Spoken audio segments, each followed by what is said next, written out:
नमस्ते प्यारे बच्चों, स्वागत है आपका अपने चैनल कला वर्ग में। और आज हम आपके लिए लेकर आए हैं सीबीएसई क्लास 10th सामाजिक विज्ञान लोकतांत्रिक राजनीति का अध्याय 7 लोकतंत्र के परिणाम। बच्चों, अगर आपको हमारा वीडियो अच्छा लगता है, हेल्पफुल लगता है, तो अपने इस चैनल को ज़्यादा से ज़्यादा लाइक, शेयर एंड सब्सक्राइब करिए। चलिए अब हम अपना अध्याय शुरू करते हैं। सबसे पहला पॉइंट है लोकतंत्र शासन सबसे बेहतर है। क्यों? इसके कारण हैं। ये इसलिए बेहतर है क्योंकि लोकतंत्र नागरिकों में समानता के भाव को बढ़ाता है। समानता के भाव को बढ़ाता है। दूसरा है लोकतंत्र व्यक्ति की गरिमा को बढ़ाता है। तीसरा है लोकतंत्र बेहतर फैसले लेने की ताकत है। चौथा, लोकतंत्र टकरावों को टालने का तरीका प्रदान करता है। पांचवा, लोकतंत्र में गलतियों को सुधारने की गुंजाइश होती है। छठा, लोकतंत्र ही बुनियादी संविधान होता है जिसमें सरकार के निर्माण और चुनाव की प्रक्रिया का वर्णन होता है। नेक्स्ट है लोकतंत्र में नागरिकों को अधिकारों की सुरक्षा की गारंटी होती है। और लास्ट पॉइंट है लोकतंत्र में सभी सामाजिक, आर्थिक और राजनीतिक समस्याओं का समाधान किया जाता है। और हमारा नेक्स्ट पॉइंट आता है अब लोकतांत्रिक शासन उत्तरदायी, जिम्मेदार और वैध शासन होता है। एग्जाम में क्वेश्चन आ सकता है कि जो लोकतांत्रिक शासन है वो उत्तरदायी है, जिम्मेदार है और वैध है। इस कथन की व्याख्या कीजिए। तो इसमें आपको लिखना है कि उत्तरदायी सरकार, देखिए उत्तरदायी सरकार क्या होती है कि यह लोकतंत्र ही है जो एक उत्तरदायी सरकार को संभव बनाता है। ऐसी सरकार कायदे कानूनों को मानती है और लोगों के लिए जवाबदेही होती है। लेकिन यह लोगों की सरकार है, लोगों के द्वारा बनाई गई है तथा लोगों के लिए है। लोगों द्वारा चुने गए प्रतिनिधि लोगों के प्रति उत्तरदायी होते हैं।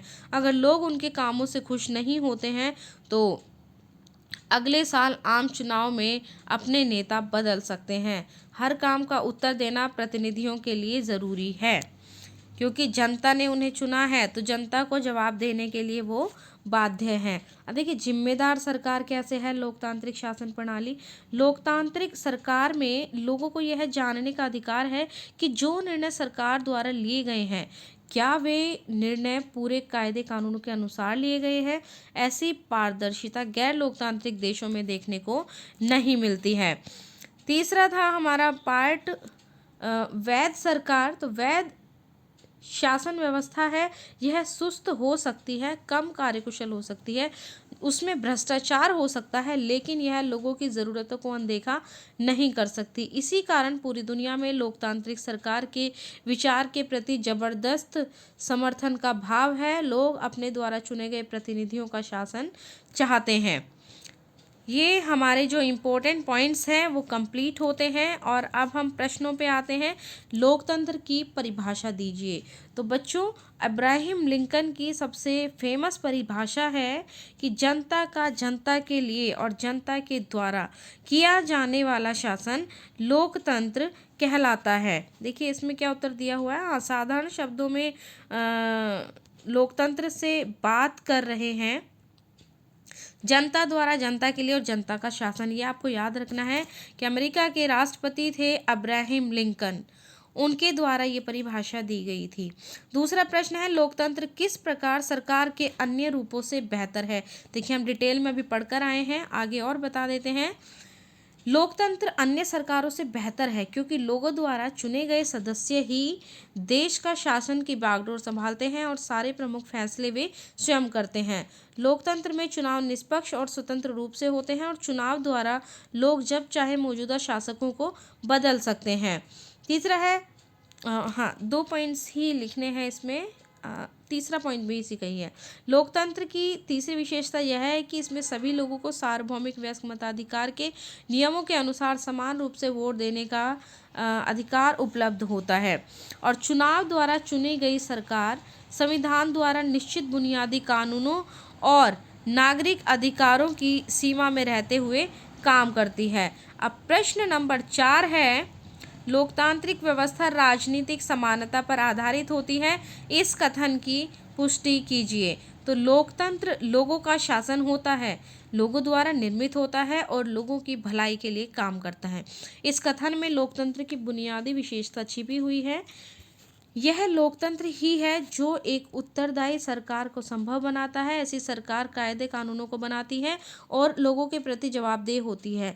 जिस दिन ऐसी सरकार का विधानमंडल में बहुमत समाप्त हो जाता है, उसी दिन उसे त्यागपत्र देना पड़ता है। यह लोकतंत्र ही है जिसमें सरकार जिम्मेदारी से काम करती है और लोगों के हितों का ध्यान रखती है। लोकतंत्र ही है जो संभव बनाता है कि लोग सूचना के अधिकार के अंतर्गत सरकार तथा उसके कामकाज के बारे में जानकारी प्राप्त कर सके। लोकतंत्र में ही विरोधी राजनीतिक दल स्वतंत्रता से सरकार की नीतियों की आलोचना करके उसे अधिक पारदर्शी और जिम्मेदार बनाते हैं। लोकतंत्र ही सरकार की वैधता को संभव बनाता है। जब कोई सरकार अल्पमत में आ जाती है तो एकदम उसे त्यागपत्र देना पड़ता है, क्योंकि तब उसकी वैधता समाप्त हो जाती है। अगली सरकार तभी अस्तित्व में आती है जब वह अगले चुनाव में अपना बहुमत प्राप्त कर लेती है। बिना लोगों का विश्वास प्राप्त किए कोई भी नई सरकार बन नहीं सकती। यही चुनाव प्रक्रिया सरकार की जो है वैधता की मोहर लगाती है, जो केवल और केवल लोकतंत्र में ही संभव है। अन्य किसी शासन व्यवस्था में यह संभव नहीं है।